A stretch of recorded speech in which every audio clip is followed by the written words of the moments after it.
दोस्तों एक्सेल के अब तक के सबसे पावरफुल वीडियो में आप सबका स्वागत है, जिसमें हम एक्सेल का कंप्लीट कोर्स जो कि बेसिक टू प्रोफेशनल लेवल होने वाला है उसको हम कवर करने वाले हैं।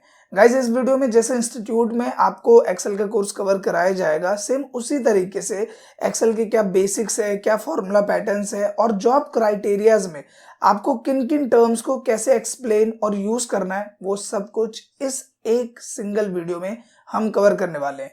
इस वीडियो को देखने के बाद अगर आपको एक्सेल ऑपरेटर की जॉब मिल रही है, डेटा एंट्री का जॉब मिल रहा है, वैकेंट में काम मिल रहा है, तो उन सभी काम को आप इजीली अटेम्प्ट कर सकते हो।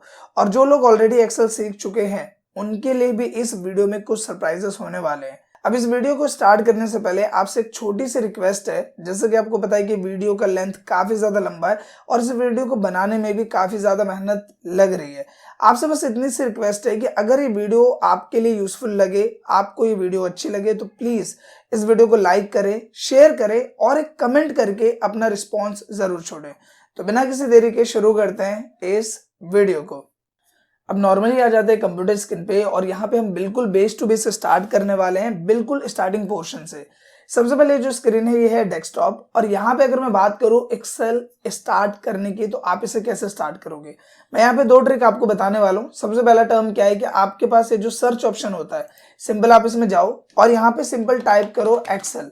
अगर आपके सिस्टम में एक्सेल सॉफ्टवेयर अवेलेबल है तो आप यहाँ से इसे नॉर्मली स्टार्ट कर सकते हो, जो कि ऑन स्क्रीन आपको दिख पा रहा है। दूसरा जो ज्यादातर प्रोफेशनल लोग यूज करते हैं वो करते हैं रन कमांड के थ्रू, जिसके लिए आपको विंडो की को होल्ड करके आर प्रेस करना है और यहाँ पे रन कमांड खुल जाता है। इसमें आपको सिंपल टाइप करना है एक्सेल और कर देना है ओके।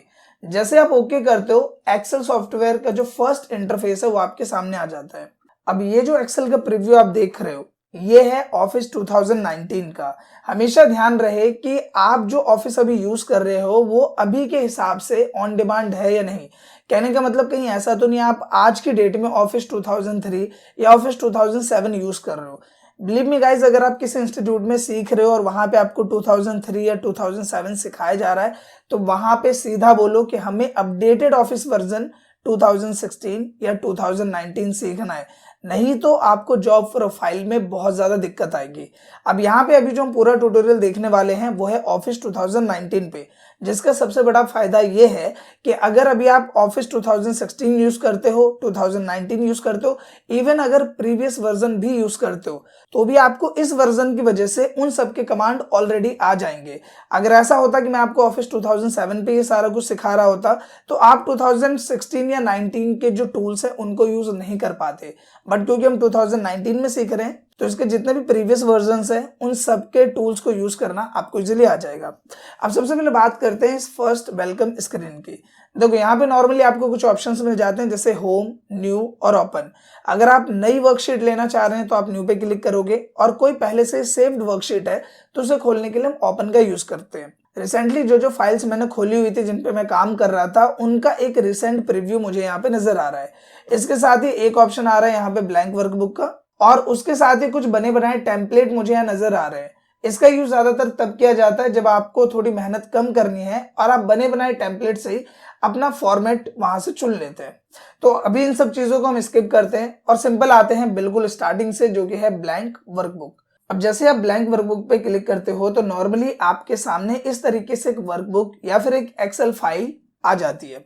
अब इसमें कई सारे टर्म्स है जो कि इंटरव्यू के टाइम आपसे पूछे जाते हैं और ज्यादातर लोग जो कि यूट्यूब से सीखते हैं उन्हें बेसिक्स नहीं पता होते और इंटरव्यू में वो उसी वजह से छांट दिए जाते हैं।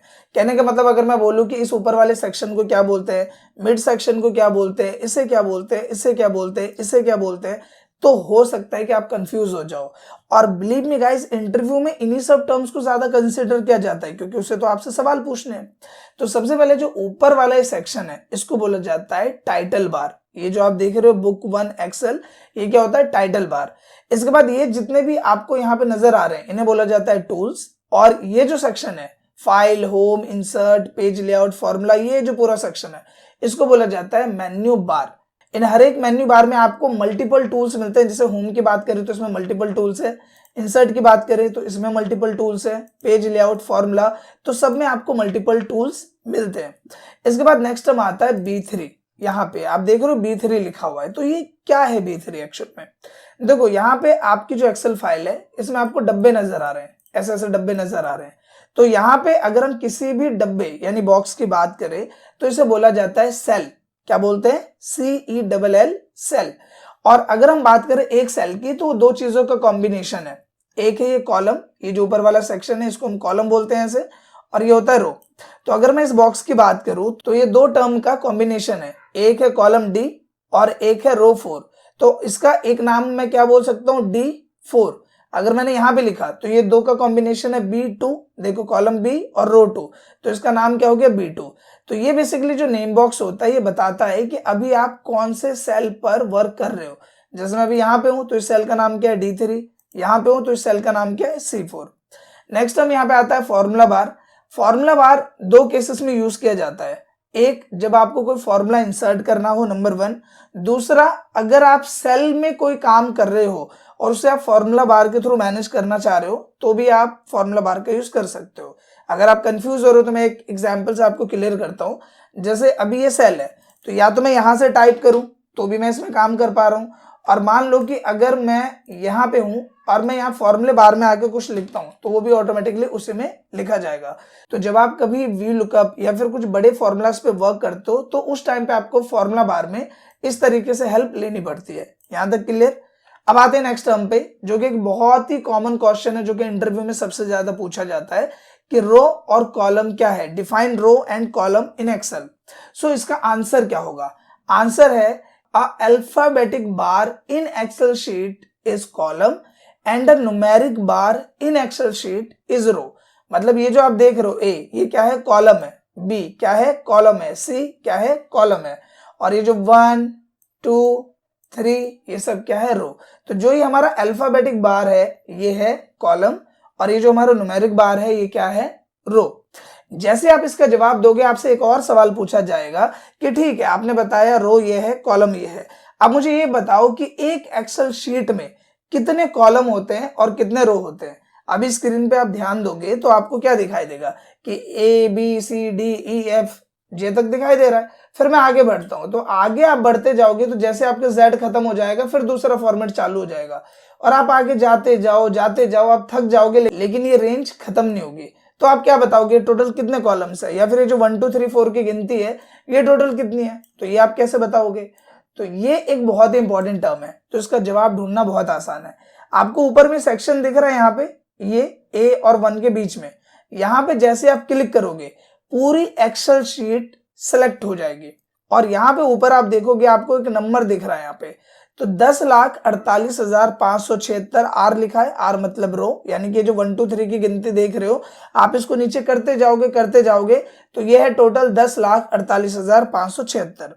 और अगर ABCD की बात करें, जैसे अगर मैं काउंट करूं 1 2 3 4, अगर ऐसे काउंट करता हुआ जाऊं तो यह है 16,384। तो जवाब क्या है कि there are 10,48,576 rows in Excel sheet, यानी कि एक एक्सेल शीट में टोटल 10,48,576 रो है और एक एक्सेल शीट में 16,384 कॉलम होते हैं। तो आई होप कि जो बेसिक इंटरव्यू क्वेश्चंस है ये आपको क्लियर हो गए होंगे। इसके साथ ही कुछ और भी टूल्स है जिनके बारे में आपको बता देता हूँ। ये है आपका वर्टिकल स्क्रॉल बार, जिसकी मदद से आप ऊपर नीचे जा सकते हो, और ये है आपका हॉरिजॉन्टल स्क्रॉल बार। इसके साथ ही यहाँ पे जूम स्लाइडर मिलता है जिसकी मदद से आप इसे छोटा कर सकते हो और आप चाहो तो बड़ा कर सकते हो। शॉर्टकट में करना है तो कीबोर्ड से कंट्रोल की को होल्ड करो और माउस के स्क्रॉल बार को ऊपर की तरफ करो। जैसे आप इसे ऊपर करोगे तो जूम होगा, और माउस के स्क्रॉल को नीचे करोगे तो ये जूम स्लाइडर में छोटा होगा। इसके साथ ही जूम स्लाइडर के साइड में आप देखोगे यहाँ पे आपको 3 ऑप्शन मिलते हैं लेआउट्स के। ये जो लेआउट आपको नजर आ रहा है इसको बोलते हैं नॉर्मल लेआउट। इसके बाद ये जो बीच वाला ऑप्शन है ये ज्यादा यूज होता है पेज लेआउट। इससे आपको पता चल जाता है कि इस एक्सेल शीट में आपका एक पेज कितना बड़ा है। मतलब अगर मैं देखना चाहूँ कि जो मैं डेटा बना रहा हूँ, क्रिएट कर रहा हूँ, निकालूंगा तो मैं A4 साइज पेपर पे ही, तो मुझे ये देखना है कि मेरा एक पेज कितना बड़ा है। तो जब आप ऐसे करोगे तो आपको पता चल जाएगा कि एक पेज इतना बड़ा है। और जब आप नॉर्मल पे आओगे तो यहाँ पे देखो एक लाइन आ जाएगी, जिससे आप अंदाजा लगा सकते हो कि मुझे काम इसी दायरे में करना है एक पेज पे डेटा को प्रिंट करने के लिए। सो आई होप कि इतना बेसिक टर्म आपको क्लियर हो गया होगा। अब आते हैं सीधा प्रैक्टिकल सेक्शन पे, जहां पे सबसे पहले हम कवर करेंगे होम टैब से रिलेटेड टूल बार्स, जिनमें कुछ बेसिक भी होंगे और कुछ मोस्ट यूजफुल भी होंगे। तो सबसे पहले यहाँ पे किसी भी चीज को समझने के लिए हमें जरूरत होती है एक डेटा की, और ये डेटा भी मैं आपके सामने क्रिएट करने वाला हूँ ताकि इससे रिलेटेड कुछ बेसिक टर्म्स आपको क्लियर हो। जैसे यहाँ पे मैं लिखता हूँ नेम, सबसे पहले मैंने लिखा नेम। आप ज्यादातर लोग क्या करते हैं कि यहाँ पे माउस से यहाँ पे क्लिक करेंगे, आपको ये चीज नहीं करनी है। आपने यहाँ नेम लिखा, इसके बाद कीबोर्ड में होता है टैब की, आप टैब की प्रेस करोगे, आप अगले वाले सेल में ऑटोमेटिकली शिफ्ट हो जाओगे। इसके बाद यहाँ पे हमने लिखा फादर्स, फिर हमने यहाँ पे लिखा नेम, टैब किया, तो अब देखो आपको लग रहा होगा कि जो नेम है वो दूसरे वाले सेल में थोड़ा सा हिस्सा आ गया, तो बेसिकली वो है उसी सेल में। हमें अगर इसको पूरा देखना है तो यहाँ आना है हमें, आप देखो ऐसा सिंबल बनेगा, फिर आपको इसे सिंबल ड्रैग कर देना है, या फिर अगर आप इसमें डबल टैप करते हो 1 2 माउस से तो भी अपने आप एडजस्ट हो जाएगा। फिर यहाँ पे आते हैं हम, टैप किया है मैंने इंग्लिश, फिर टैप करूंगा मैं आगे वाले सेल में चला जाऊंगा हिंदी, फिर टैप किया मैथ, फिर टैप किया हमने साइंस, और फिर टैप किया हमने यहाँ पे हमने लिख दिया simple SST।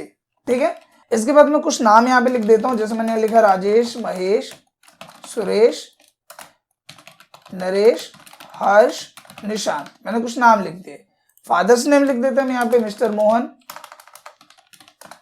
Mister Sohan, mister Nishant, mister जय, मिस्टर कबीर,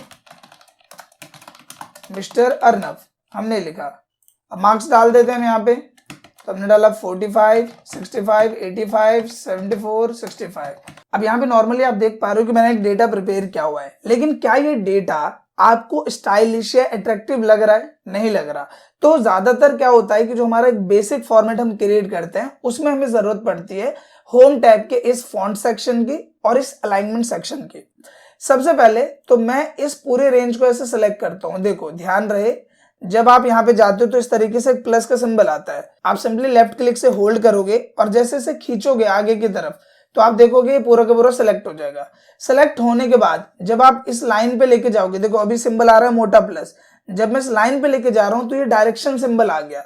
उस केस में आप इसको पकड़ के अगर आपको इसे नीचे करना है तो आप इसे नीचे कर सकते हो, आगे करना है, पीछे करना है, पूरे डेटा को जहां आप रखना चाहते हो आप रख सकते हो। देखो ठीक है, इतना टर्म क्लियर। अब ये होने के बाद मैं इस ऊपर वाले एरिया में अपना हेडिंग देना चाहता हूं, तो मैंने इस पूरी रेंज को सिलेक्ट किया। सेलेक्ट करने के बाद यहाँ एक टूल मिलता है आपको जो कि होता है मर्ज। जैसे आप मर्ज पे क्लिक करोगे तो आप देखोगे ये पूरा का पूरा जो मल्टीपल सेल था वो एक सेल में कन्वर्ट हो गया है। आपने इसको सेलेक्ट किया। सेलेक्ट करने के बाद मैंने यहाँ पे लिखा अपना टाइटल जो कि है रिजल्ट, लेकिन आप यहाँ पे नोटिस करो कि ये जो रिजल्ट है वो आ रहा है नीचे। तो यहाँ पे आपको अलाइनमेंट ऑप्शन मिलते हैं जिसकी मदद से आप इसे बीच में, टॉप में, लेफ्ट में, राइट में, मिडल में जहां रखना चाहो रख सकते हो। मैंने यहाँ रखा। फिर हमें जरूरत है इसे थोड़ा बड़ा करने की, तो हमने इसे बड़ा कर लिया। इसके बाद यहाँ पे मुझे इसका फॉन्ट दूसरा चाहिए जो कि थोड़ा और डिजाइनेबल हो, तो मैंने ये वाला फॉन्ट ले लिया। हमने किया इसको बोल्ड, हमने कर दिया इटैलिक। आपको अंडरलाइन देना आप अंडरलाइन दे सकते हो, डबल अंडरलाइन दे सकते हो। फिलहाल ये दोनों चीजें मुझे नहीं चाहिए, मैं इसे हटा देता हूँ। इसके बाद इसे थोड़ा और स्टाइलिश बनाने के लिए हम यहाँ पे इसमें कोई कलर दे देते हैं। और यहाँ पे अगर आपको कोई कलर पसंद नहीं आता तो नीचे देखो मोर कलर का ऑप्शन है, जहां पे कलर का हल्का मोटा हिस्सा जो भी आपको पसंद है आप सेलेक्ट करो और ओके कर दो। हमने कलर अप्लाई किया। अब ग्रीन पे ब्लैक अच्छा नहीं लग रहा तो हम यहाँ पे जाते हैं और हमने कर दिया यहाँ पे व्हाइट कलर इस तरह से। फिर इस वाले एरिया को सिलेक्ट किया। सिलेक्ट करने के बाद यहाँ पे हम जाएंगे और इसका कलर करेंगे येलो, और जो इसमें टेक्स्ट है इसको हम कर देंगे बोल्ड। ये हो गया। अब ये होने के बाद हमने इस पूरी रेंज को सेलेक्ट किया और सेलेक्ट करने के बाद हमने इसमें अप्लाई कर दिया अलग अलग बॉर्डर। तो फिलहाल मैं अप्लाई करता हूं ऑल बॉर्डर, जिससे एक ही बार स्टाइलिश फॉर्मेट में अप्लाई हो जाए। अब आप देख सकते हो कि इन फॉन्ट के टूल्स की मदद से एक सिंपल दिखने वाले डेटा को मैंने कैसे अट्रैक्टिव फॉर्मेट में यहाँ पे रिप्रेजेंट कर दिया। आपके नंबर्स यहाँ पे लेफ्ट में आ रहे हैं तो हम इसको सेलेक्ट करते हैं और क्या करेंगे हम सेंटर अलाइनमेंट, ताकि ये बीच में आ जाए। और आप देख सकते हो कि डेटा प्रॉपर वे में यहाँ पे रेडी हो गया है। सो आई होप कि ये जो टूल्स है वो कुछ बेसिस पे आपको क्लियर हो गए होंगे। यहाँ पे कंफ्यूज हो सकते हो आप एक रैप टेक्स्ट को लेके, मैं इसका भी यूज आपको क्लियर कर देता हूँ।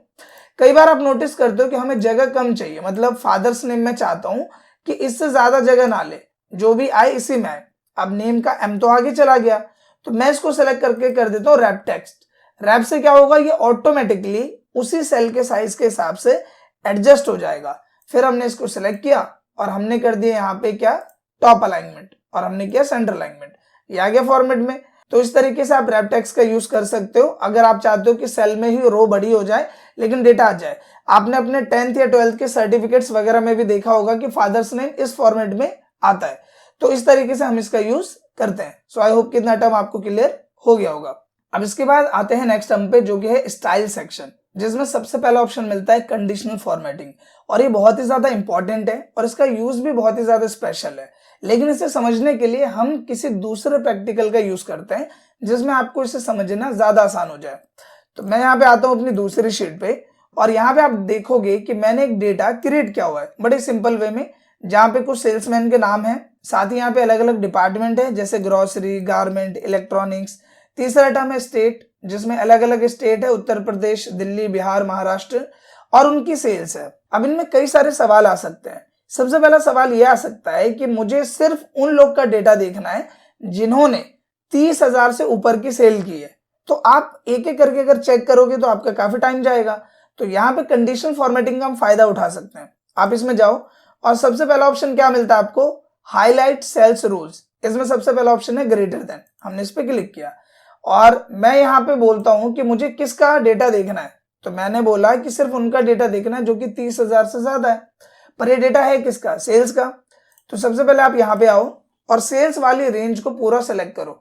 हम यहाँ पे कर लेते हैं इस पूरी रेंज को सेलेक्ट किया मैंने, और सेलेक्ट करेंगे, मैं थोड़ा सा छोटा कर देता हूँ इसे ताकि आपको देखने में आसानी हो। तो ये हमने किया छोटा करने के बाद मैं जाता हूँ कंडीशनल फॉर्मेटिंग में, हाईलाइट सेल्स रूल्स पे क्लिक किया और मैंने बोला ग्रेटर देन। और मैं क्या बोल रहा हूं इसको कि सिर्फ उन लोग का डेटा देखना है जिन्होंने 30,000 से ज्यादा सेल की है। तो अब आप देखो उनका डेटा यहाँ पे कलर के साथ हाईलाइट हो गया है। आप चाहो इसका कलर चेंज करना तो कलर चेंज कर सकते हो यहाँ से। तो यहाँ पे देखो एक है राजेश, महेश, सुरेश, इन्होंने 30,000 से ज्यादा की सेल करी है। मुन्ना, सोनू, मोनू, इन्होंने 30,000 से ज्यादा की सेल करी है। मैं ओके कर देता हूँ फिलहाल। और कोई नहीं है जिसने 30,000 से ज्यादा सेल की है। तो आपने देखा बड़ी आसानी से आप इसमें कंडीशनल फॉर्मेटिंग लगा के डेटा को इस तरीके से चेक कर सकते हो। अब अगर इसको आपको नॉर्मल करना है तो कंडीशनल फॉर्मेटिंग में जाओगे और यहाँ आपको ऑप्शन मिलेगा क्लियर रूल का। आप इसमें जाके clear rule from selected cell या इंटायर शीट, दोनों में से कोई भी क्लिक करोगे तो ये जो क्लियर रूल है वो अप्लाई हो जाएगा। तो फिलहाल हम कर देते हैं सिलेक्टेड सेल, ये यहाँ पे हट गया।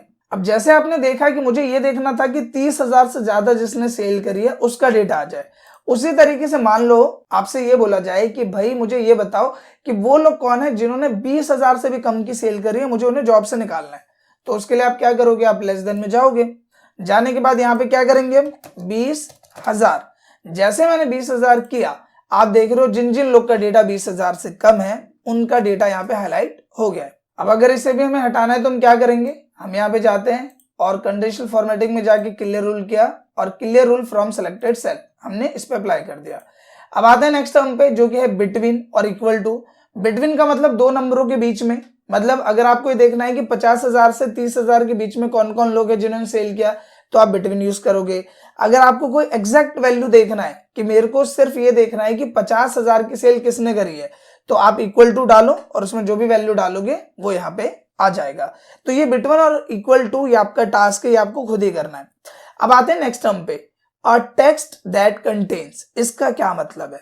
अब जैसे कि आपने देखा यहाँ पे डिजिट के बिहाफ पे, कि डिजिट के बिहाफ पे आप लुकअप कर रहे हो कि इसमें मुझे देखना है 30,000 से ज्यादा कौन है, 25,000 से कम कौन है।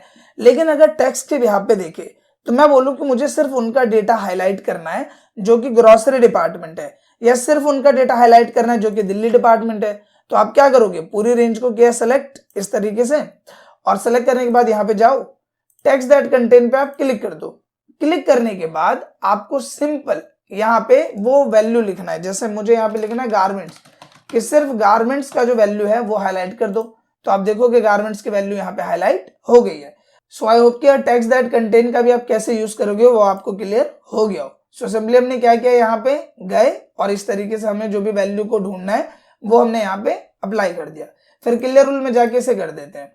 इसके बाद यहाँ पे डेट ऑकरिंग, अगर आपको किसी डेट को ढूंढना है तो सिंपल वो डेट डालो, वो डेट यहाँ पे आ जाएगी। डुप्लीकेट वैल्यू इंपॉर्टेंट है, पूछ लेते हैं कई बार इंटरव्यू में। जैसे मान लो आप जल्दी जल्दी टाइप कर रहे हो और आपने क्या किया कि यही वाला जो डेटा है वो गलती से दोबारा आपने यहाँ पे अप्लाई कर दिया, तो ये तो डेटा है थोड़ा सा, तो इसे पढ़ पढ़ के चेक कर लोगे। लेकिन अगर आप कहीं जॉब करोगे, आपके पास डेटा है 2,000 लोग का, 500 लोगों का, तो आपका काम ऐसे बनेगा नहीं। तो आपको क्या करना है कि पूरे डेटा को सिलेक्ट करना है। हमने पूरे डेटा को सिलेक्ट किया, और अगर आपको माउस से सिलेक्ट करने में दिक्कत होती है तो सिंपल ऊपर में सिलेक्ट करो, कंट्रोल शिफ्ट की दोनों को दबा के रखना है, उसके बाद डाउन एरो की दबाना है, नीचे तक डेटा सेलेक्ट होगा, और राइट एरो की करना है, राइट में जहां तक डेटा फैला होगा वो सिलेक्ट हो जाएगा। इसके बाद सिंपल आपको कंडीशनल फॉर्मेटिंग में जाना है, हाईलाइट सेल्स रूल्स में जाके डुप्लीकेट वैल्यूज पे क्लिक कर देना है, और आप देखोगे जितने भी डुप्लीकेट वैल्यूज हैं वो यहाँ पे सिलेक्ट हो जाएंगे। बट ऐसे में हमारा काम बना नहीं, थोड़ा गड़बड़ हो गया, क्योंकि इसने हर रेंज में जो जो डुप्लीकेट वैल्यू उसको सिलेक्ट किया। तो हम क्या करेंगे, यहाँ पे सिर्फ इस नेम वाली रेंज को सिलेक्ट करेंगे। हम यहाँ पे कंट्रोल शिफ्ट करेंगे और डाउन एरो की किया, नीचे तक डेटा सेलेक्ट, और हम चेक करते हैं कि क्या इसमें कोई डुप्लीकेट वैल्यू है, क्या किसी का नाम दो बार यूज हुआ है। तो हम यहाँ पे देख लेते हैं, डुप्लीकेट वैल्यू पे क्लिक करते हैं ओके। तो यहाँ पे राजेश है, तो राजेश 2 बार यूज हुआ है, एक ये राजेश एक ये राजेश, और इनका डेटा हम चेक कर लेते हैं, तो ये भी सेम है ये भी सेम है, मतलब ये एक डुप्लीकेट वैल्यू है। हर्ष का डेटा चेक करते हैं, तो देखो हर्ष ग्रोसरी महाराष्ट्र 15,000, हर्ष ग्रोसरी पंजाब। अब ये डेटा है महाराष्ट्र का, ये डेटा है पंजाब का, तो ये डुप्लीकेट वैल्यू नहीं है। तो क्योंकि ये डुप्लीकेट वैल्यू है तो हम इसको क्या करेंगे, डिलीट, राइट क्लिक करो आप, और यहाँ पे देखो आपको ऑप्शन मिलेगा एक डिलीट का, डिलीट में गए, और ये पूरी रो हमको डिलीट करनी है तो हम करेंगे एंटायर रो, और हमने क्या ओके, और राजेश का डेटा यहां से हम हटा सकते हैं। तो इस तरीके से आप डुप्लीकेट वैल्यू का यूज कर सकते हो। कंडीशनल फॉर्मेटिंग में जाएंगे, क्लियर रूल पे क्लिक करेंगे और clear rules from entire sheet पे क्लिक कर देना है, आपका जो रूल इस पे अप्लाई हुआ है वो हट जाएगा। अब यहाँ पे नेक्स्ट टर्म है टॉप एंड बॉटम्स। अब इसका टर्म क्या है समझ लो। अगर आपको ये देखना है, जैसे यहाँ पे 50 लोगों ने सेल करी है, तो आपको देखना है टॉप 10 सेल्स कौन सी है, तो टॉप 10 आइटम। अगर परसेंटेज भी यहाँ पे देखना है कि आपने कोई भी परसेंटेज डाल दिया, उस परसेंटेज में टॉप 10 कौन है तो वो हाईलाइट हो जाएगा। इसी तरीके से बॉटम, इसी तरीके से ये, तो ये आप खुद करके देखना। अगर आप कंफ्यूज होते हो तो इससे रिलेटेड पूरा डेडिकेटेड वीडियो चैनल पे अवेलेबल है, तो वैसे आप ये कर लोगे, लेकिन इनकेस आपको दिक्कत हुई तो भी इसका सॉल्यूशन मैंने आपको बता दिया। अब आते हैं नेक्स्ट टर्म पे जो कि है डेटा बार्स। ये इंपॉर्टेंट टर्म है, इसका एग्जाम्पल मैं आपको पुराने वाले प्रैक्टिकल में ही समझा देता हूँ। जैसे हम यहाँ पे आए, हमने इस रेंज को सिलेक्ट किया, ठीक है, यहाँ पे जाते हैं और मैंने डेटा बार्स में जाके इस पे क्लिक किया। अब देखो हो क्या रहा है, जिसमें ज्यादा नंबर है उसमें देखो हाईलाइटिंग ज्यादा है, जैसे 88 है हर्ष मिस्टर कबीर का, तो हाईलाइटिंग ज्यादा है, और जिसमें कम मार्क्स है उसमें हाईलाइटिंग कम है। तो ये बेसिकली यूज किया जाता है जब आप डेटा प्रिपेयर करते हो कंपनी का, और आपको डेटा को ऐसे दिखाना है कि भाई डेटा ये कम है, ये ज्यादा है, इसमें सेल कम हुई है, इसमें ज्यादा है, तो आप इस तरीके से डिजाइन अप्लाई कर देते हो as a part of format. वही सेम चीज इसमें भी है जो कि आप देख पा रहे हो। आइकन सेट्स में आप देख लो कि जिसमें सेल कम है उसमें डाउन एरो है, जिसमें सेल अप है उसमें अप एरो है, जो कि आप देख सकते हो। तो ये सिंपल टर्म था। मेन जो था वो पहला वाला था हाईलाइट सेल्स रूल्स, जिसका सबसे ज्यादा यूज होता है। सो आई होप कि ये टर्म आपको अच्छे से क्लियर हो गया होगा। अब बात करते हैं दूसरे टर्म की, जो कि है फॉर्मेट एज टेबल। टेबल एक इंपॉर्टेंट टर्म है। टेबल के थ्रू आप डेटा को इजीली एनालाइज कर सकते हो और उसे एक अच्छे वे में रिप्रेजेंट कर सकते हो।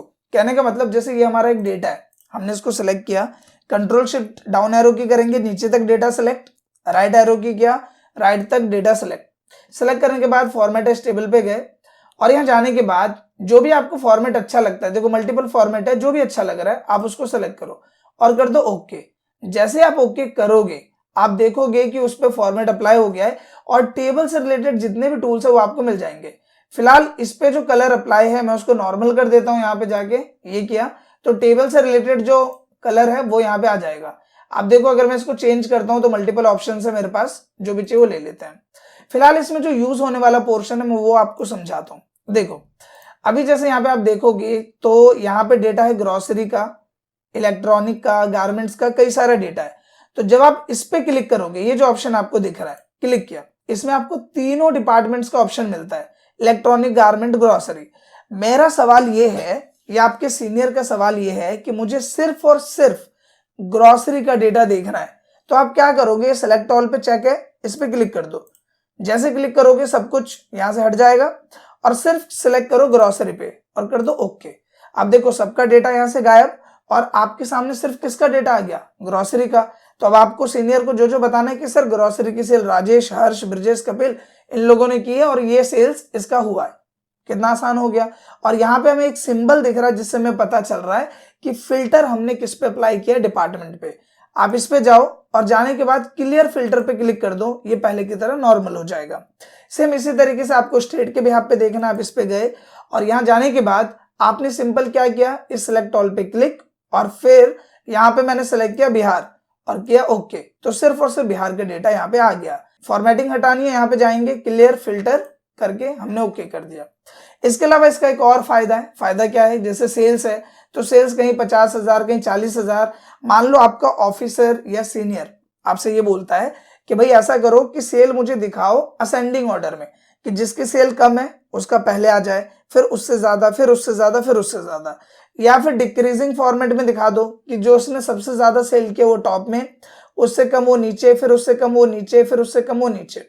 मैं इसमें जाता हूं, यहाँ पे देखो smallest to largest, largest to smallest, largest to smallest करोगे तो जिन जिन लोगों ने सेल ज्यादा करी वो टॉप पे आ जाएंगे, फिर उससे नीचे, फिर उससे नीचे, फिर उससे नीचे, जो कि ऑन स्क्रीन आप देख पा रहे हो। अगर आपको उसको पहले के जैसा नॉर्मल करना है तो आपको क्या करना है, आपको सिंपल आना है टेबल डिजाइन में, यहाँ एक ऑप्शन मिलेगा आपको कन्वर्ट टू रेंज, आप इस पे क्लिक करो और कर दो यस। जैसे आप करोगे पहले की तरह नॉर्मल हो जाएगा। डेटा को आपको पूरा सेलेक्ट करना है इस तरीके से और यहाँ पे सेल स्टाइल में जाके आपको सिंपल नॉर्मल पे क्लिक कर देना है, पहले की तरह नॉर्मल हो जाएगा। या फिर अगर कोई डिजाइन आप अप्लाई करना चाहते हो तो वो आप यहाँ से अप्लाई कर सकते हो।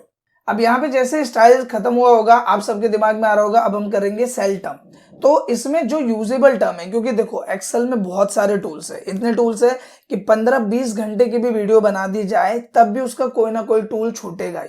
तो हमारे जो इस वीडियो में जो ट्यूटोरियल है वो सभी ट्यूटोरियल्स होने वाले जिनकी आपको जरूरत पड़ने वाली है और जिनका आप ऑफिस में यूज देखोगे, ठीक है। तो अगर हम बात करें फॉर्मेट में भी तो बहुत सारे ऑप्शंस है, तो हम सबको नहीं करने वाले, हम उनको करने वाले जिनकी हमें जरूरत पड़ने वाली है। तो यहाँ पे सबसे पहले बात करते हैं इंसर्ट और डिलीट की। इसका क्या यूज है वो मेनली समझते हैं। आपने यहाँ पे 4 कॉलम क्रिएट किया हुआ है, एक है सेल्समैन का, एक है डिपार्टमेंट का, एक है स्टेट का और एक है सेल्स का। अब आपसे ये बोला जाता है कि भाई ये जो सेल्समैन है इनकी एज वाला कॉलम तो तुमने बनाया नहीं, तो अब आप क्या करोगे, आप ये सोचोगे कि मैं यहाँ पे डालू कैसे, यहाँ पे तो जगह है नहीं। तो आप यहाँ पे आते हो, राइट क्लिक करते हो और आपको ऑप्शन मिल जाता है इंसर्ट का। ये इंसर्ट और ये इंसर्ट एक ही है, अलग अलग नहीं है। तो आप इस इंसर्ट पे क्लिक करोगे, क्लिक करने के बाद ये आपसे पूछेगा कि आप क्या इंसर्ट करना चाह रहे हो, आप रो इंसर्ट करना चाह रहे हो, कॉलम इंसर्ट करना चाह रहे हो क्या। तो हमने बोला हमें पूरी एक नई कॉलम चाहिए, तो हम करेंगे ओके एंटायर कॉलम पे। जैसे आप करोगे आप देखोगे कि ये जो डिजाइन इस पे अप्लाई किया हुआ है उसी डिजाइन के साथ आपको एक नई कॉलम यहाँ पे मिल जाती है। और अब आपको सेक्शन बनाना है एज का, तो वो एज का सेक्शन आप यहाँ से बड़ी आसानी से बना सकते हो। सेम इसी तरीके से अगर आपको रो इंसर्ट करनी है राजेश और मुन्ना के बीच में, तो राइट क्लिक करो और इंसर्ट में जाके आप यहाँ पे एंटायर रो पे क्लिक करके कर दो ओके। आपको देखो यहाँ पे एक एक्स्ट्रा रो मिल जाएगी। तो ज्यादातर जब आप डेटा क्रिएट करते हो और वो डेटा क्रिएट करते के टाइम अगर आप भूल जाते हो कि मुझे ये वाला कॉलम इंसर्ट करना था या ये वाला रो इंसर्ट करना था, तो उस केस में आप इंसर्ट और डिलीट का फायदा उठा सकते हो। फिलहाल अगर मुझे अभी इसको डिलीट करना है, क्योंकि अभी तो मुझे इस कॉलम की जरूरत है नहीं, ना ही इस रो की जरूरत है, तो जिस तरीके से आपने इंसर्ट किया उसी तरीके से आप इसे डिलीट करोगे। राइट क्लिक किया यहाँ पे और हम गए डिलीट, इंसर्ट के नीचे क्या है डिलीट, हमने क्या क्लिक करने के बाद यहाँ पे देखो क्या बोल रहा है कि आप किसको डिलीट करना चाहते हो। यहाँ पे रो भी है कॉलम भी है, किसको डिलीट करना है, हमने बोला कॉलम को, किया ओके, तो कॉलम डिलीट। सेम इसी तरीके से मुझे इस रो को डिलीट करना है, तो मैंने क्या एंटायर रो और कर दिया ओके, और ये जो रो है वो यहाँ पे डिलीट हो जाती है। सो आई होप कि इंसर्ट और डिलीट वाला जो सेक्शन है वो आपको क्लियर हो गया होगा। शॉर्ट एंड फिल्टर की भी बात करें तो अभी जो मैंने आपको टेबल में फिल्टरेशन समझाया वही सेम टर्म होता है शॉर्ट एंड फिल्टर, और इसका यूज टेबल के टाइम में ही ज्यादातर किया जाता है, इसीलिए मैंने आपको टेबल के साथ इसका यूज समझाया। सो आई होप कि ये पोर्शन आपको अच्छे से क्लियर हो गया होगा। दूसरा यहाँ पे मैंने एक सेक्शन को छोड़ा है, बेसिकली छोड़ा तो मैंने इसको भी है नंबर सेक्शन को, लेकिन इसका प्रैक्टिकल अभी मैं आपको आगे समझाऊंगा कुछ एग्जांपल्स के साथ में। तो सबसे पहले यहाँ पे हम बात कर लेते हैं क्लिप बोर्ड में आपको ऑप्शन मिल जाता है cut copy paste format printer का, इसका यूज समझ लेते हैं। सबसे पहले तो मैं क्या करता हूं कि इस पूरे को सेलेक्ट करके यहाँ पे मैंने कर दिया इसको नॉर्मल, इसमें देखो कोई भी फॉर्मेट अभी अप्लाई नहीं है। अब मान लो कि मैं यहाँ पे कलर अप्लाई करता हूँ, जैसे मैंने इसको सेलेक्ट किया, सेलेक्ट करने के बाद मैं इसका फॉन्ट चेंज करूंगा। सबसे पहले यहाँ पे आता हूँ, ये वाला फॉन्ट अप्लाई किया मैंने, फिर इसका साइज थोड़ा सा बड़ा कर दिया और बोल्ड कर दिया इसको, और कलर ये कर दिया। और इसके बाद अब नीचे वाले सेक्शन में आते हैं और मुझे सेम जो चीजें मैंने इसमें अप्लाई की, जैसे बोल्ड किया मैंने, फॉन्ट चेंज किया, वही मुझे इसमें भी चाहिए। तो मैं क्या करूंगा, इसको सिलेक्ट करूंगा, फॉरवर्ड पेंटर पे क्लिक करूंगा और यहाँ पे देखो ब्रश आ गया, आपको इसे लेफ्ट क्लिक से होल्ड करके ड्रैग करना है। आप देखोगे वही फॉर्मेट इस पे भी अप्लाई हो गया है। कलर मुझे दूसरा चाहिए तो कलर मैं यहाँ पे चेंज कर देता हूँ, ये ले लेता हूँ सपोज, या फिर कोई और कलर ले लेते हैं, ये ले लिया और सेम फॉर्मेट पेंटर करेंगे। और ये करने के बाद आपको इस पूरी रेंज पे इस तरीके से अप्लाई कर देना है, देखो, और आपका जो मेहनत है वो यहाँ पे बच जाती है।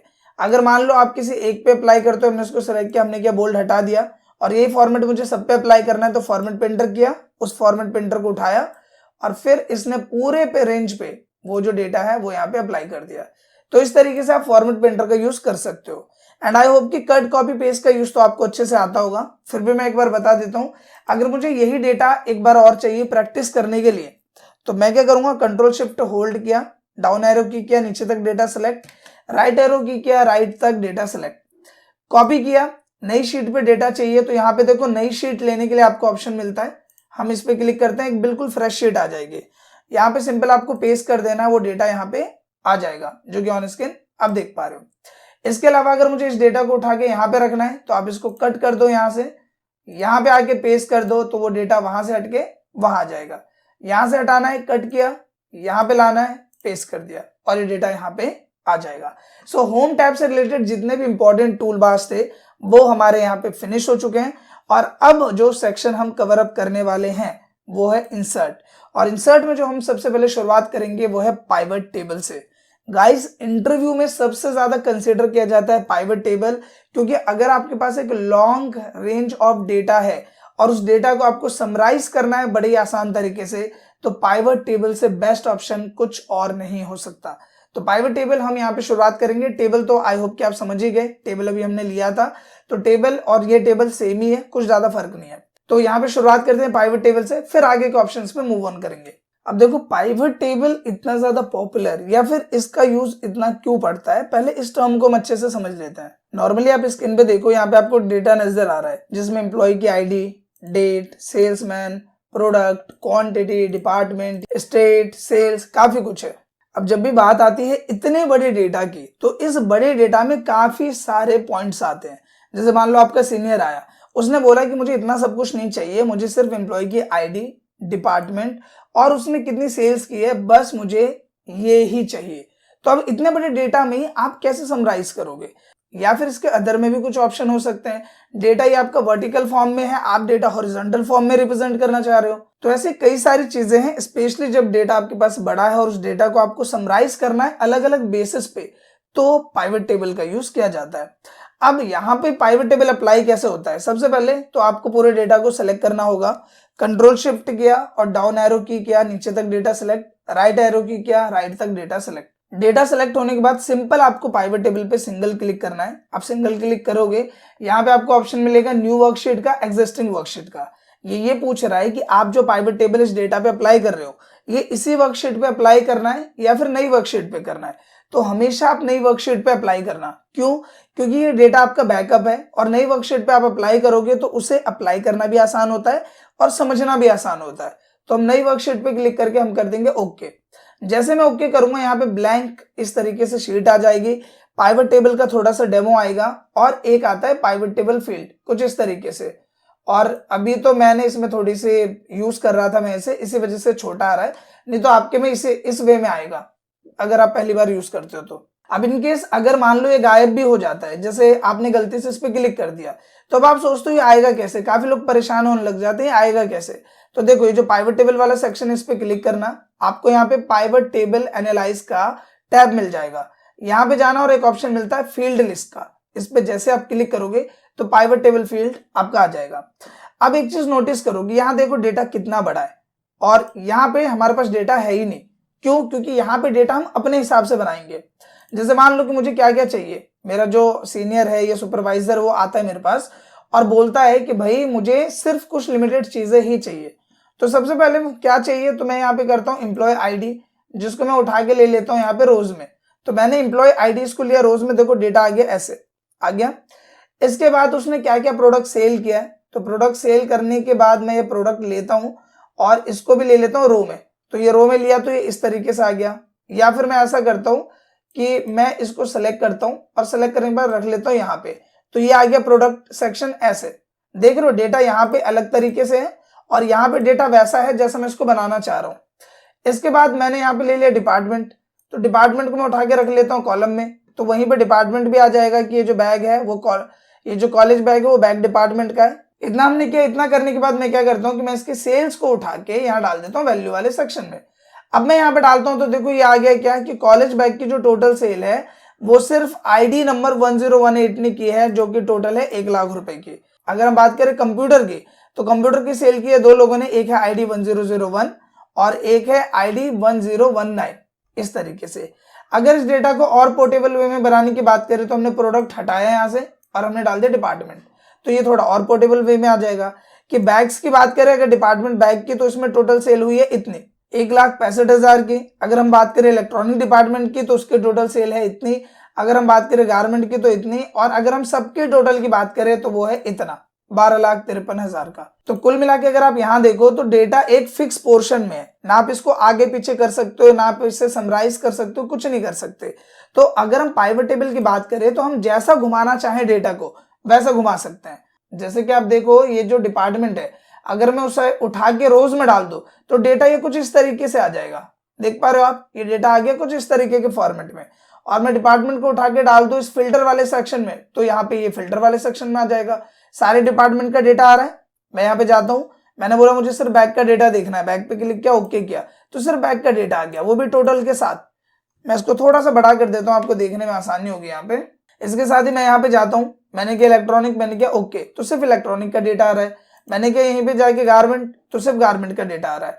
तो यहाँ पे क्या है, आप डेटा को जैसे तोड़ना मरोड़ना चाहते हो आप उस तरीके से समराइज कर सकते हो। चाहे कितना ही बड़ा डेटा क्यों ना हो, आपका सुपरवाइजर आपसे जो भी कंडीशन दे, उन्हें फिल्टरेशन चाहिए आपने फिल्टरेशन दे दिया, उन्हें कॉलम में चाहिए आपने कॉलम में दे दिया, उन्हें रो में चाहिए आपने रो में डेटा दे दिया। तो जिस तरीके से आप डेटा दिखाना चाहते हो और जो जो चीजें दिखाना चाहते हो उस तरीके से आप इसे इजीली मैनेज कर सकते हो। और यहाँ देख पा रहे हो आप मल्टीपल कॉलम्स है, जिस कॉलम की जरूरत है उसको उठाया, जैसे मान लो स्टेट है, इसको उठाया, इसको हमने डाल दिया यहाँ पे कॉलम्स में, तो डेटा इस तरीके से यहाँ पे आ गया। इसको उठा के हमने डाल दिया रो में, तो ये डेटा यहाँ पे आ रहा है कि ये जो 1001 आईडी है वो कहाँ से, यूपी स्टेट से है। ये जो 3 आईडी है वो कहाँ से, दिल्ली से है। तो इस तरीके से आप शो कर सकते हो। आपको इसे हटाना है तो आप इसे सिलेक्ट करके ऊपर कर दो, ये हट जाएगा। इसी तरीके से जो सेल्समैन है, आप चाहते हो एम्प्लॉय आईडी के साथ सेल्समैन भी दिखे, तो आपने ये कर दिया। तो आईडी 1001 किसकी है, राजेश की है, 2 किसकी है, महेश की है। तो इस तरीके से आप पाइवट टेबल फील्ड का यूज कर सकते हैं।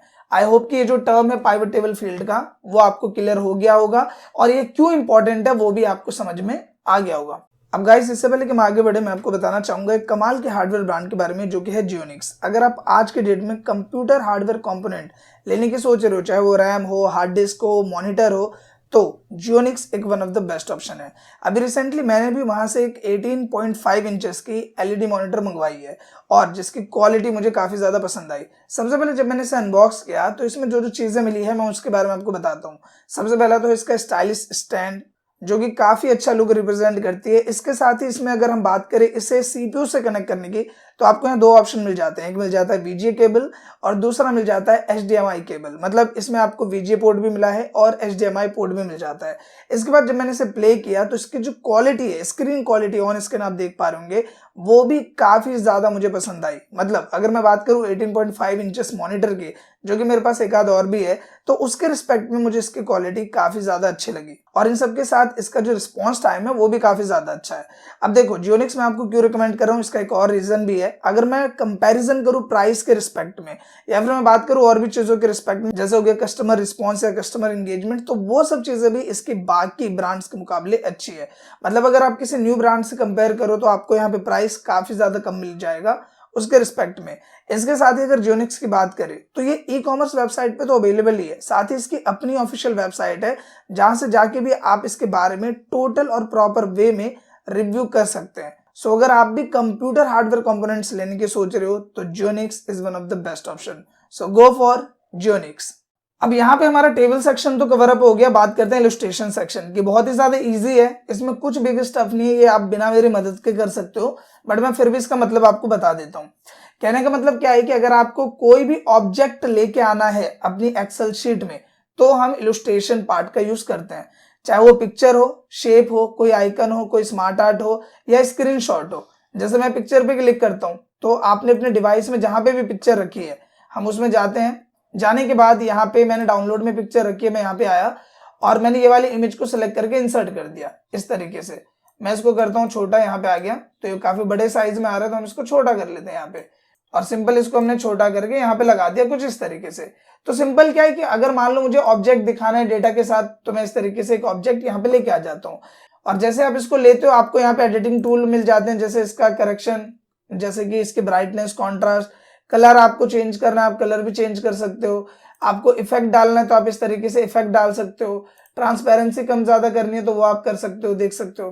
तो कुल मिला के बेसिक टूल्स है, आप खुद इसे करोगे तो ये आपको समझ में आ जाएगा, इसमें कुछ भी बिग स्टफ नहीं है। इसके बाद इसी तरीके से अगर आपको कोई शेप चाहिए तो देख पा रहे हो आप मल्टीपल शेप का ऑप्शन है, जैसे ये एक शेप ले लिया हमने और ऐसा कुछ आपको दिखाना चाह रहे हो तो वो आपने दिखा दिया। कलर वगैरह चेंज करना है यहाँ से कर लिया, सिंपल ऑप्शन है, आप इसे यूज कर सकते हो।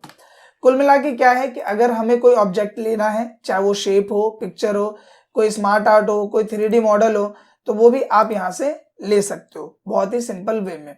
अब इसके बाद हम बात करते हैं नेक्स्ट सेक्शन की, जो कि है अपने डेटा को ग्राफिकल व्यू में रिप्रेजेंट करना। तो जैसे इसके लिए ज्यादातर क्या होता है कि डेटा हम शॉर्ट रखते हैं, जैसे मान लो ये मुझे कॉलम वाला पोर्शन नहीं चाहिए, रो भी नहीं चाहिए, तो हम क्या करते हैं इसको कॉपी कर लेते हैं ऐसे, ये मैंने किया कॉपी, ठीक है। कॉपी करने के बाद यहाँ आता हूँ, मैं कर देता हूँ इसको पेस्ट इस तरीके से, और ये फादर्स नेम वाला सेक्शन हटा देते हैं, हम इसकी जरूरत नहीं है सपोज हमको डेटा में। तो हमने ये सेलेक्ट किया। अब सेलेक्ट करने के बाद डेटा को सेलेक्ट करो ऐसे, और यहाँ पे देखो आपको चार्ट का ऑप्शन मिल रहा है, आप रिकमेंडेड चार्ट पे क्लिक करो, इसमें जो भी चार्ट डेटा के हिसाब से बेस्ट होगा वो आपको प्रोवाइड कर देगा, आप क्लिक कर दो। क्लिक करने के बाद यहाँ पे जो भी फॉर्मेट डिजाइन है आपने सेलेक्ट किया, आपने क्या ओके, आप देखोगे उसके हिसाब से एक चार्ट यहाँ पे तैयार हो जाएगा। आप यहाँ पे एनालाइज कर पा रहे होंगे, जैसे राजेश है तो राजेश का अगर मुझे इंग्लिश का डेटा देखना है तो ये है इंग्लिश का डेटा, ये है राजेश का हिंदी का, ये है मैथ, ये है साइंस, ये है SST।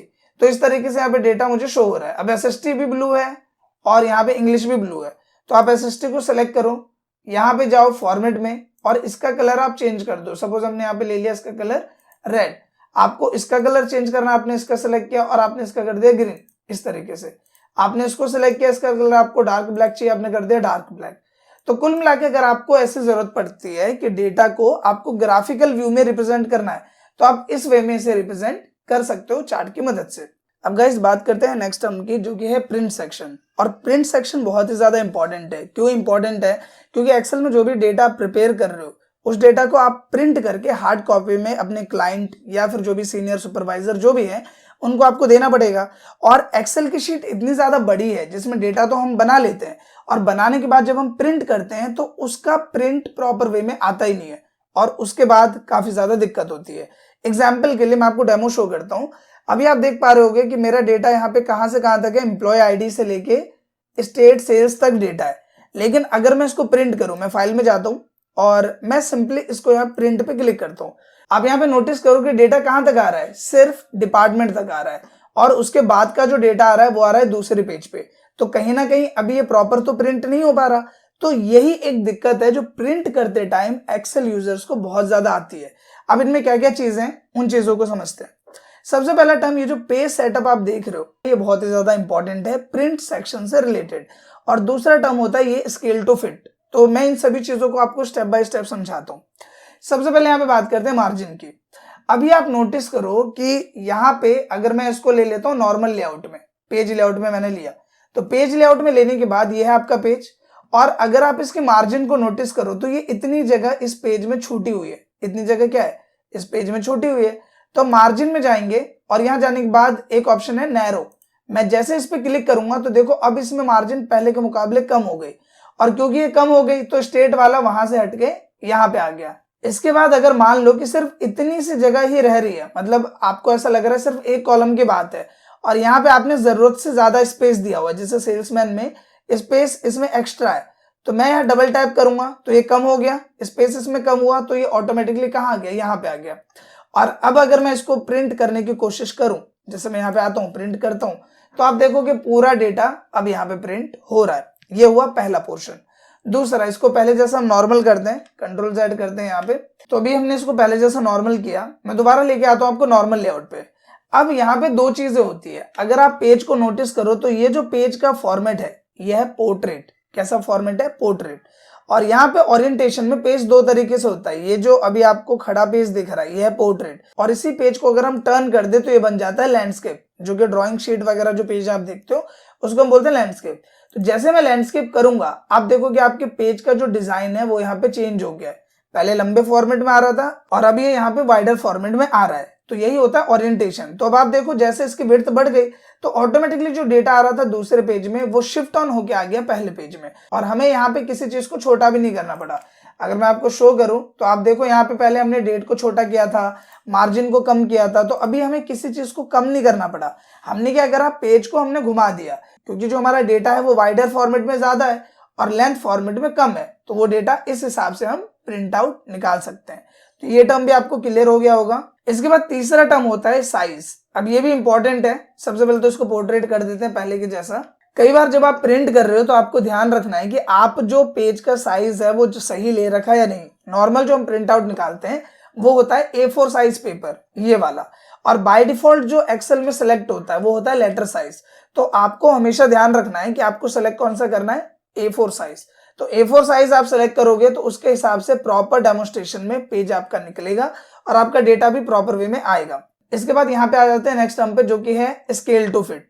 अभी आप देख पा रहे हो कि जो डेटा है वो आपका थोड़ा सा आगे यहाँ पे निकल गया है। आप चाह रहे हो कि आपको डेटा निकालना है पूरे पेज में, लेकिन जो इसकी विड्थ बड़ी है, मतलब विड्थ अगर आप देखो डेटा ये विड्थ है, तो इस विड्थ के बिहाफ पे सिर्फ डेटा आ रहा है इतना, और इतना डेटा एक्स्ट्रा है। तो मैं चाह रहा हूं कि पूरा प्रिंट आउट एक ही पेज पे निकले, लेकिन उसकी विड्थ जो है वो अपने हिसाब से मैनेज हो जाए। तो यहाँ ऑटोमेटिक विड्थ है, इसको कर दो एक पेज के बिहाफ पे। जैसे ही आप इसे एक पेज के बिहाफ पे करोगे तो ये क्या हो जाएगा, श्रिंक हो जाएगा। श्रिंक मतलब होता है सिकुड़ना। तो ये सिकुड़ जाएगा, जिसकी वजह से क्या होगा कि जब आप इसका प्रिंट निकालोगे तो इसका जो प्रिंट है वो थोड़ा छोटे व्यू के साथ निकलेगा। अभी आप नोटिस कर पा रहे होगे कि पहले जो साइज आ रहा था वो थोड़ा बड़ा था और अभी जो साइज है वो आ रहा है पहले से छोटा। अभी आप इसको देख लो, मैं यहाँ पे पहले की तरह इसको ऑटोमेटिक करता हूँ। तो मैंने पहले की तरह इसको नॉर्मल किया, यहाँ पे 81% है, इसको पहले जैसा हम कर देते हैं 100%। और करने के बाद अब मैं इसका प्रीव्यू आपको चेक कराता हूँ। तो यहाँ पे हम चेक करते हैं, तो देखो पहले के मुकाबले बढ़ा आ रहा है। तो बेसिकली करता क्या है, अगर आप इसे 1 पेज कर देते हो तो 1 पेज के बिहाफ पे क्या करेगा कि इसका जो साइज है उसको कर देगा 81% या जितने भी परसेंट में ये एडजस्ट हो सके, और ये उसको सिकुड़ा देगा, मतलब छोटा कर देगा। तो ये होता है स्केल टू फिट। इसी तरीके से अगर हाइट ज्यादा है और आप उसे एक ही पेज में निकालना चाहते हो तो आप इसे 1 पेज कर दोगे। 2 पेज में डेटा को निकालना है तो आप 2 पेज कर दोगे। 3 पेज में डेटा को निकालना है तो 3 पेज कर दोगे। सो आई होप कि ये वाला पोर्शन भी आपको क्लियर हो गया होगा। अब आते हैं पेज लेआउट के नेक्स्ट एंड लास्ट टर्म पे, जो कि है print titles. And I am sure कि इसकी जरूरत भी आपको 101% पड़ेगी ही पड़ेगी अगर आप एक large number of data print कर रहे हो। और वो कैसे, वो आप अभी समझ जाओगे। सबसे पहले आते हैं हम नॉर्मल लेआउट में। ये आगे हम नॉर्मल लेआउट में, इसको हम पहले की तरह ऑटोमेटिक कर देते हैं, यहाँ पे भी यहाँ पे भी। करने के बाद मार्जिन में जाएंगे, हमने किया नॉर्मल, और यहाँ पे इन सबको मैं नॉर्मल कर देता हूँ पहले की जैसा। ये मैंने कर दिया, ठीक है। अब यहाँ पे टर्म क्या है, सबसे पहले मुझे डेटा ज्यादा चाहिए होगा तो मैं इसको कॉपी करता हूँ। यहाँ पे आके मैंने किया पेस्ट, फिर मैं यहाँ पे भी आता हूँ, मैंने किया पेस्ट, फिर यहाँ पे आता हूँ नीचे, मैंने किया पेस्ट, फिर 1-2 बार और पेस्ट कर देंगे हम, ताकि हमारे पास एक लार्ज नंबर ऑफ डेटा आ जाए। डेटा थोड़ा सा अलग लगे इसके लिए हम यहाँ पे आते हैं, इस पर डबल टैप करेंगे तो ऑटोमेटिकली रेंज अप्लाई हो जाएगी। फिर हमने इसको सेलेक्ट किया, डबल टैप किया, ये रेंज अप्लाई हो जाएगी आगे। मतलब जैसे यहाँ पे 20 तक आ रहा था तो ये अपने आप नीचे तक फैल जाएगा और ये भी आगे तक बढ़ जाएगा। अब एक बार मैं इसका प्रीव्यू चेक करता हूँ प्रिंट के टाइम पे। तो यहाँ पे देखो, इसको थोड़ा सा छोटा करते हैं, सिंपल। तो आप यहाँ नोटिस करो, यहाँ आ रहा है 1049 तक का डेटा, ठीक है, और टोटल डेटा है 3 पेज का। मैं आगे करूंगा तो आगे डेटा आ रहा है 1099 तक। आप इसको देख पा रहे होंगे, आई होप। मैं आपको शो कर देता हूँ, ये 1099 तक। लेकिन इन दोनों डेटा में कुछ फर्क नजर आया आपको? अगर मैं यहाँ पे बात करूं, क्योंकि प्रिंट निकालोगे, ये अलग पेज पे निकलेगा, ये अलग पेज पे निकलेगा, और ये अलग पेज पे निकलेगा। तो अगर हम पहले पेज की बात करें तो इसमें तो हमें पता चल रहा है कि ये वाला जो कॉलम है इसमें ईमेल आईडी लिखी है, इसमें डेट लिखा है, इसमें सेल्समैन का नाम है, इसमें प्रोडक्ट है। लेकिन क्या आपको शीट 2 में पता चल रहा है कि ये जो जीन्स लिखा है इसके ऊपर वाला कॉलम क्या है, ये 180 ये क्या चीज है, ये 600 15,000 ये क्या है? ये शीट 3 में पता नहीं चल रहा। तो बेसिकली होता क्या है कि प्रिंट करते के टाइम ये जो ऊपर वाला टाइटल है ये 2 में भी आना चाहिए और 3 में भी आना चाहिए। और ये होता कैसे, ये होता है प्रिंट टाइटल की मदद से। प्रिंट टाइटल यानी कि इस टाइटल को ही प्रिंट कराना है। तो हमें सिंपल प्रिंट टाइटल में जाना है। जाने के बाद आपको सिंपल यहाँ पे क्या पहला ऑप्शन है रोज टू रिपीट एट टॉप, इस पे क्लिक करना है, सिंगल क्लिक, और फिर यहाँ पे भी आके सिंगल क्लिक करना है और कर देना है ओके। ओके करने के बाद दोबारा हम प्रिंट प्रीव्यू चेक करते हैं। हम गए प्रिंट में और यहाँ जाने के बाद देखो ये पहले वाला जो पेज है जो प्रिंट होगा इसमें भी ऊपर कॉलम है। आगे किया तो दूसरे वाले पेज में भी वो जो हेडिंग्स है वो यहाँ पे आ गई है और सेम तीसरे वाले पेज में भी वो हेडिंग्स यहाँ पे आ गई है। तो अब अगर आप मल्टीपल पेजेस प्रिंट कर रहे हो और ये टाइटल्स का इशू आ रहा है तो आप इसे आसानी से सॉल्व कर लोगे। अब गाइस अभी तक हम 60% ऑफ ट्यूटोरियल कंप्लीट कर चुके हैं। अब यहाँ पे आते हैं नेक्स्ट टर्म पे। नेक्स्ट टर्म में देखो सबसे पहले तो कुछ बेसिक टर्म्स मैं आपको बताने वाला हूं जो कि मुझे स्टार्टिंग में ही बताना चाहिए था आपको, लेकिन आई थिंक कि यही प्लेस सही है जिसमें हम कुछ बेसिक टर्म्स को कवर अप कर लेते हैं। इसके बाद एक बहुत ही इंपॉर्टेंट टर्म जो कि आपकी जॉब प्रोफाइल में भी काम आएगा और इंटरव्यू में भी काम आएगा, जो कि है डेटा वैलिडेशन। एक टर्म और बहुत ज्यादा इंपॉर्टेंट है जो कि इंटरव्यू में पूछा जाता है, फ्री स्पेस। और सबसे लास्ट होगा हमारा टर्म मैक्रो। तो सबसे पहले यहाँ पे बेसिक टर्म वाला जो कॉन्सेप्ट है वो हम क्लियर कर लेते हैं। देखो एक चीज जो कि एक्सेल का बहुत ही ज्यादा प्लस पॉइंट है कि आप एक्सेल में जो इतने भी सेल्स है उसमें अपना जो कैलकुलेटिंग पार्ट है जो कि एज अ कैलकुलेटर आप यूज कर सकते हो, वो भी सिर्फ एक सिंगल ट्रिक के साथ जो कि है इक्वल। जैसे कहने का मतलब मैं यहाँ पे आता हूँ, मैंने किया इक्वल और मैं यहाँ पे लिखता हूँ 10 + 18। मैं एंटर करूंगा तो इसका जो भी सॉल्यूशन है वो यहाँ पे आ जाएगा। मैंने किया इक्वल, मैंने किया 10 × 5, मैंने किया एंटर तो आ गया 50। मैंने किया इक्वल और मैंने यहाँ पे लिखा 45 / 5, मैंने किया एंटर तो ये आ गया। तो कुल मिला के आप इक्वल करके जो भी मैथमेटिकल इक्वेशंस करना चाहते हो एक्सेल में वो काम आप बड़ी आसानी से कर सकते हो। इसी तरीके से आप यहाँ पे देख पा रहे हो कि मैंने एक डेमो तैयार किया हुआ है जहां पे कुछ कस्टमर के नाम है, उन्होंने कुछ प्रोडक्ट खरीदे हैं जिसका रेट मैंने यहाँ पे लिखा है, उसकी क्वांटिटी लिखी है और मुझे उनका अमाउंट निकालना है। अब यहाँ पे सिंपली आप देखो एक बुक का प्राइस कितना है 80, टोटल पीस लिए उन्होंने 100, तो इसका प्राइस कितना होगा। हमने क्या इक्वल, इस सेल को हम सेलेक्ट करेंगे, मल्टीप्लाई कर दिया इस सेल को। हम यहाँ पे बाय डिजिट नहीं लिखेंगे, क्यों नहीं लिखेंगे वो भी मैं समझाता हूँ। तो मैंने क्या यहाँ पे एंटर तो ये आ गया 8000। कुछ लोग के दिमाग में आ रहा होगा कि अभी आपने मैथ हमको बताया तो हम ऐसे क्यों ना कर लें। हमने क्या इक्वल, यहाँ पे सिंपली लिखा 80, मल्टीप्लाई कर दिया 100, क्या एंटर तो भी तो सेम आंसर आएगा। देखो इसका नुकसान क्या है कि जब आप सेल सेलेक्ट करके करते हो, जैसे यहाँ पे अगर मैं आपको शो करूं हमने सेल को सेलेक्ट करके किया है, तो यहाँ पे फायदा क्या है कि जब आप इसे कोने में आओगे प्लस का सिंबल आएगा, आप ड्रैग करोगे तो ऑटोमेटिकली सबका डेटा यहाँ पे आ जाएगा। लेकिन जब यहाँ पे आते हैं और इसे हम ड्रैग करेंगे तो सब में वही वैल्यू आएगी जो कि है 8000। क्यों, क्योंकि ये जो वैल्यू है इसमें हमने एक कांस्टेंट वैल्यू दी है 80100 और इसमें हमने रेफरेंस दिया है। वो रेफरेंस क्या है, इस वाले सेल का और इस वाले सेल का। तो ये क्या करता है कि जब नीचे करते हैं तो ये रेफरेंस इसका पकड़ लेगा। देखो यहाँ पे आए तो अब इसने रेफरेंस इसका ले लिया, फिर यहाँ पे आए तो इसने रेफरेंस इसका ले लिया। तो ये फायदा है सेल सेलेक्ट करके करने में और कांस्टेंट वैल्यू को पुट ना करके करने में। सो आई होप कि ये टर्म आपको क्लियर हो गया होगा। इसके बाद एक बहुत ही इंपॉर्टेंट टर्म कि अभी आप देखो कि यहाँ पे डेटा बहुत ही ज्यादा सिंपल लग रहा है। अगर मैं बोलूँ ये 80 है तो ये 80 क्या है, रुपीज है, डॉलर है, युआन है, क्या है, क्योंकि बेसिकली तो हम अकाउंटिंग फॉर्मेट शो करेंगे। तो हमने क्या किया, हमने डेटा को ऐसे सेलेक्ट किया। सेलेक्ट करने के बाद यहाँ पे देखो जो अकाउंटिंग सेक्शन है, अगर इसमें आप ये क्लिक करोगे तो ये इस फॉर्मेट में आ जाएगा।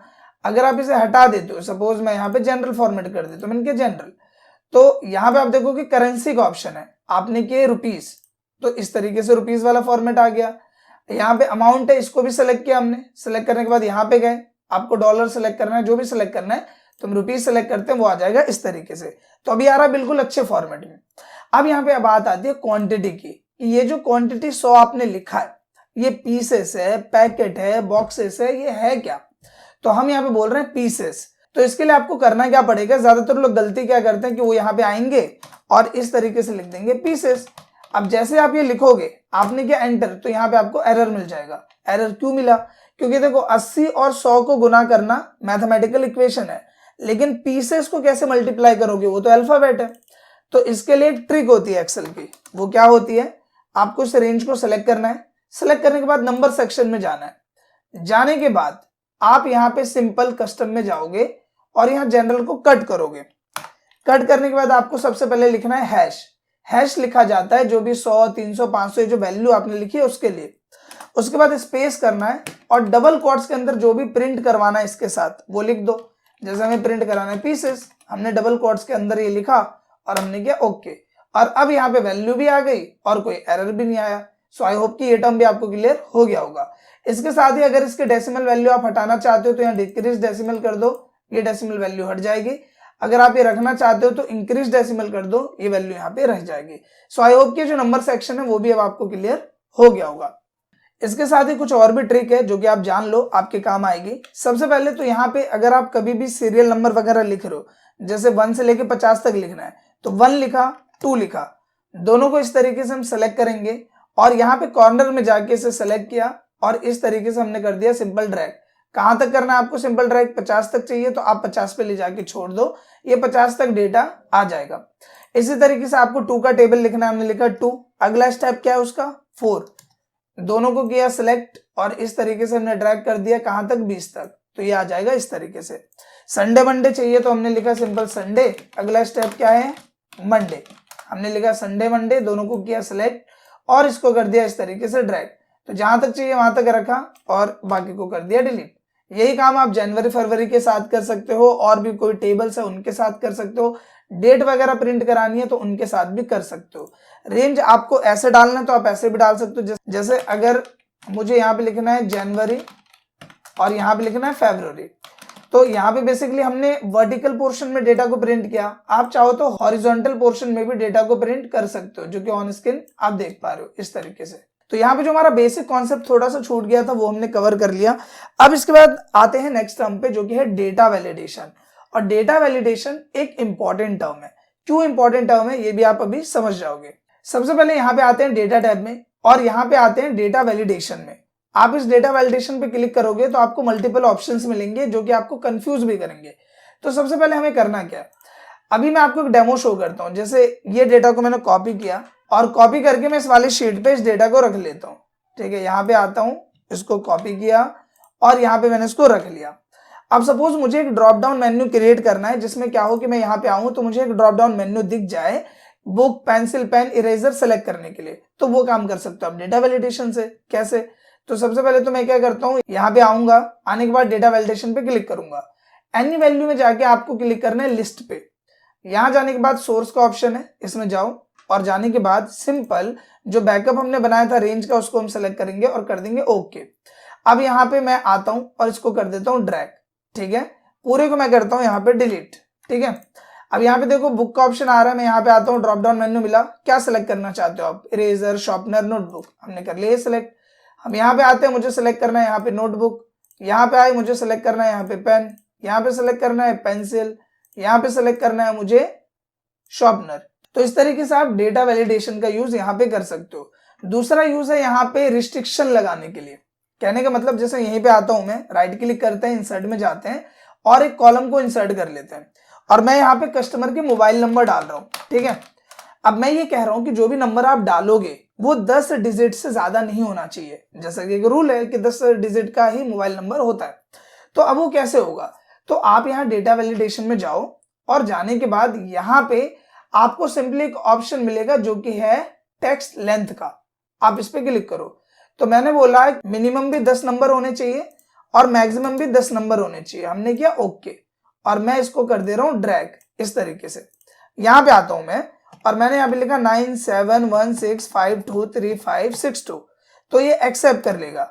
लेकिन अगर मैंने दोबारा कोई नंबर डाला जो कि 10 डिजिट से ज्यादा है, ये 11 डिजिट है, मैं एंटर करूंगा तो डेटा लेगा ही नहीं। और यहाँ पे क्या लिखा रहा है, this value does not match the data validation restriction वगैरह वगैरह।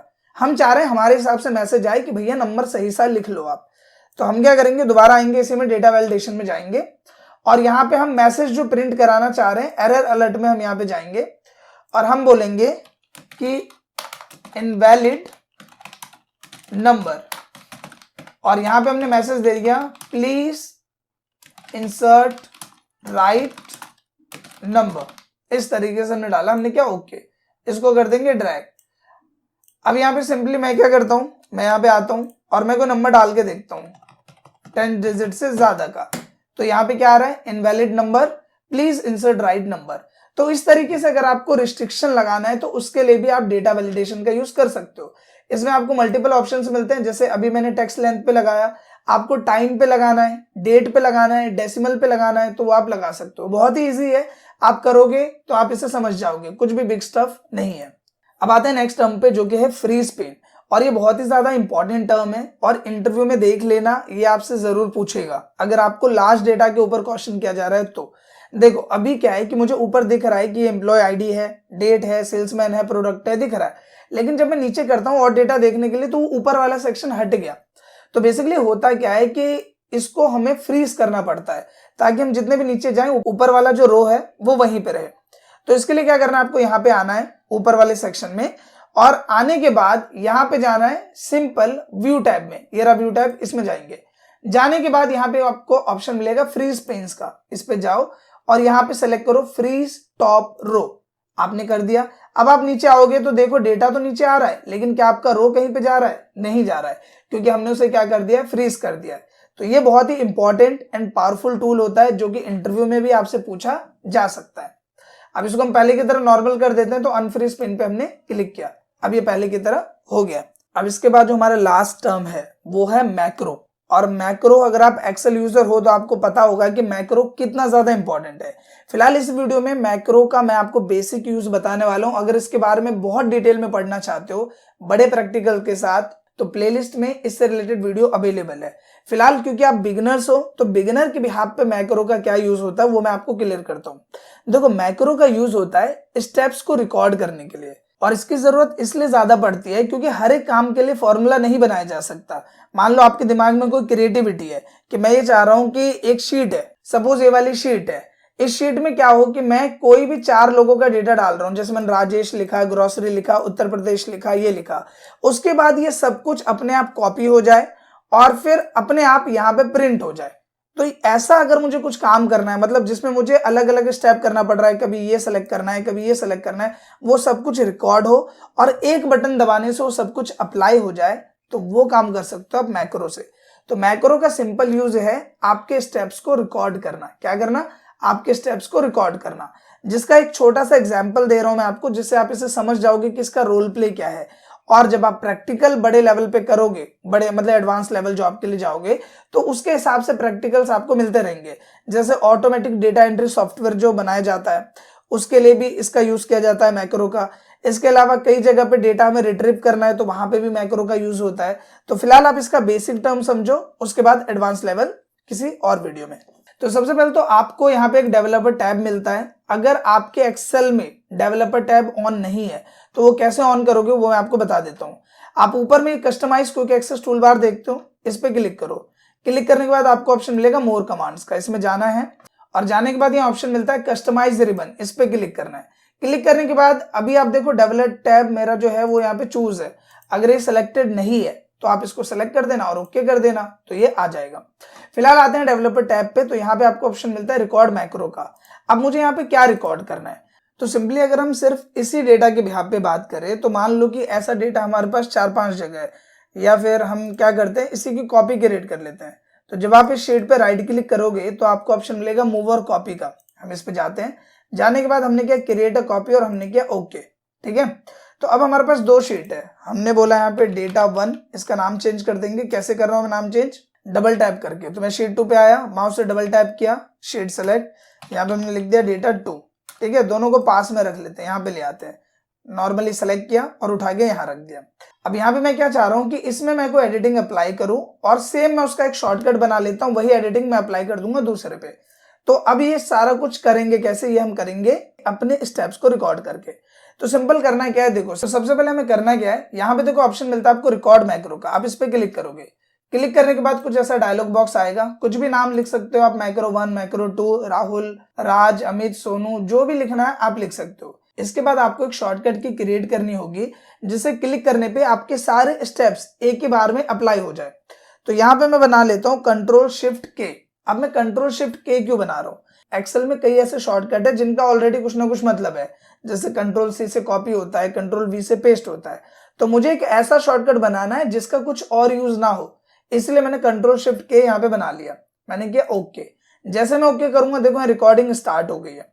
अब यहाँ पे मुझे करना क्या है, तो सबसे पहले तो मैं यहाँ पे आता हूं, मैंने किया राइट क्लिक और मैंने किया इंसर्ट, और मैं क्या इंसर्ट कर रहा हूं, एक रो, मैंने किया ओके।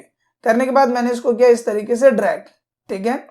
उसके बाद हमने इस पूरे को सेलेक्ट किया और सेलेक्ट करने के बाद हमने किया इसे मर्ज करने के बाद जो भी कलर मुझे अप्लाई करना है वो कलर मैंने यहाँ पे अप्लाई कर दिया कुछ इस तरीके से। टेक्स्ट कलर मैंने कर दिया व्हाइट, और व्हाइट करने के बाद जो फॉन्ट साइज है वो मैंने कर दिया 22, ठीक है। इतना हमने किया। इतना करने के बाद जो ये पहला वाला रो है इसको मैंने यहाँ पे सेलेक्ट किया कुछ इस तरीके से, जो कि ऑन स्क्रीन आप देख पा रहे हो। तो नीचे तक हम पूरे डेटा को सेलेक्ट कर रहे हैं। सेलेक्ट करने के बाद यहाँ पे आएंगे और मैंने इसका जो ये फॉर्मेट है वो चेंज कर दिया, मैंने इसको किया बोल्ड। ये करने के बाद जो ये ऊपर वाला सेक्शन है इसको मैंने सेलेक्ट किया और मैंने यहाँ पे किया ऑल बॉर्डर्स इस तरीके से। इसके बाद यहाँ पे जो क्वांटिटी वाला पोर्शन है इसको मैंने सेलेक्ट कर लिया कुछ इस तरीके से सिंपल, और सेलेक्ट करने के बाद इसका कलर मैंने किया रेड और टेक्स्ट कलर मैंने कर दिया व्हाइट और फॉन्ट मैंने कर दिया यहाँ पे बोल्ड। तो आप यहाँ पे नोटिस कर रहे हो मैंने काफी सारी चीजें की। अब मैं सिंपल डेवलपर टैब में जाऊंगा और मैंने किया स्टॉप रिकॉर्डिंग। तो अब क्या हुआ, जितनी भी चीजें मैंने करी वो सब कुछ रिकॉर्ड हो गया। और मैं यहाँ आता हूँ डेटा 2 में, इस वाले टैब में। जैसे मैं यहाँ पे वो शॉर्टकट प्रेस करूंगा, देखो डेटा आपके सामने है, क्या शॉर्टकट बना है, कंट्रोल शिफ्ट, और जैसे मैं के को दबाऊंगा वो सब कुछ इस पे अप्लाई हो गया। ये अलग शीट है, देखो ये है डेटा 1, ये है डेटा 2। तो कहने का मतलब अगर आपके पास कोई ऐसा डेटा है, कोई ऐसे शीट है या कोई ऐसा काम है जहां पे आपको अपने स्टेप्स को रिकॉर्ड करना है, तो उसके लिए आप मैक्रो का यूज करते हैं। अब यहाँ पे सिंपली मैं इसका टाइटल अलग डाल देता हूँ, डेटा शीट ऑफ 2021, और इसका हमने डाल दिया यहाँ पे डेटा शीट ऑफ 2022। तो इस तरह से मैक्रो का यूज करते हैं एंड आई होप कि आपको क्लियर हो गया होगा। इसके बाद नॉर्मली फाइल ऑप्शंस के बारे में आई होप आपको पता ही होगा। न्यू से आप नया पेज ले सकते हो, मतलब अगर आपको एक नया वर्कबुक लेना है तो उसके लिए आप न्यू पे क्लिक करोगे। किसी भी फाइल को अगर आप सेव कर देते हो, जैसे सपोज मैं कंप्लीट एक्सेल ट्यूटोरियल के नाम से मैंने इसको सेव किया है, अब अगर मैं इसको बंद कर देता हूं और मुझे इसी को खोलना है दोबारा, तो फाइल में गए, ओपन पे क्लिक किया और यहाँ देखो कंप्लीट एक्सेल ट्यूटोरियल हमने क्लिक किया और वो फाइल यहाँ पे खुल जाएगी।